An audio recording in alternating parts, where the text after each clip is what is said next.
So China is kind of back to work. The lockdown has been lifted. The epicenter, Wuhan, is apparently reporting no new cases. And apparently, the Chinese method is the only method that has proved successful. This should be good news. But good news from China, or for that matter, any news from China, meets with a problem. The problem of credibility. Can China's coronavirus recovery be trusted? It feels a bit odd to be even asking this question. The world still doesn't have an answer to the many, many questions that we've asked of China. Repeatedly, for more than 3 months now, questions about the source of the virus, the cure, the research, the reopening of the wet markets, no answers at all. So we keep asking the questions and we take the good news from China with a sack of salt. Tonight I want to raise 5 questions, 5 very basic, simple questions for China to answer. I'll try to keep them as direct as possible. Question number 1, where did the Wuhan virus come from? The coronavirus come from? China says it wasn't Wuhan. For a while, the Chinese blamed the Americans, but now they have made a U-turn. So where did the virus come from? It's very important to know. Was it the wet markets, which the Chinese government, strangely, hasn't shut down? If yes, then we must be preparing for another pandemic, a COVID-21 or 22, God forbid. Did it originate because of sloppy practices in Chinese labs, which is even worse? In any law-abiding country, those who recklessly pursue hazardous activities are held accountable, even punished for such disasters. In China, all of this is buried under the carpet. So that's the first question they must answer, the origin of the virus. Question number 2. How has China cured the positive cases at home? Again, no one knows. Why do I ask? Because China had reported more than 82,000 cases. Let's assume that is the right figure. Now, China says 90% of these cases have been cured. The question is how? What are they using? Is it traditional Chinese medicine, which President Xi also seems to be promoting? Or is it that nanomaterial that Global Times reported about? If yes, why not share it with the world? Perhaps learn from India.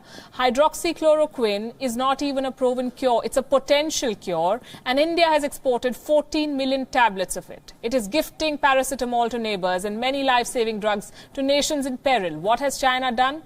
Donation diplomacy, and that too backfired.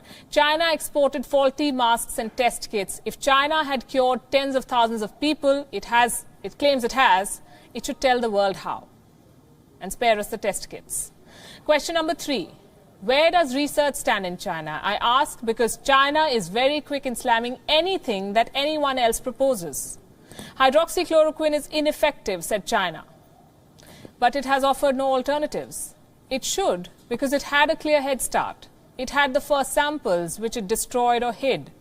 It reported the first case in December 2019. It's been almost 4 months now. China boasts of the world's biggest research labs. What are they doing? We won't know because China is clamping down on the publication of coronavirus research. Any academic papers on the virus will not be published until they receive a green light from the Special Task Force of the State Council. Believe it or not, a special task force for research. The Chinese censors must clear everything. Question number 4. Why doesn't China give access to international experts if it has nothing to hide? China says it's a collective challenge. Fine. Global experts want to share their knowledge, make a collective effort. Why is China not accepting those offers? A WHO delegation was sent to Wuhan, but then we do not know what it found. In any case, the WHO has lost much credibility since. The US Center for Disease Control has offered to send experts to China. Beijing denied. The question is why? What is China hiding? And the last and most pertinent question, can China assure the world that this will not happen again?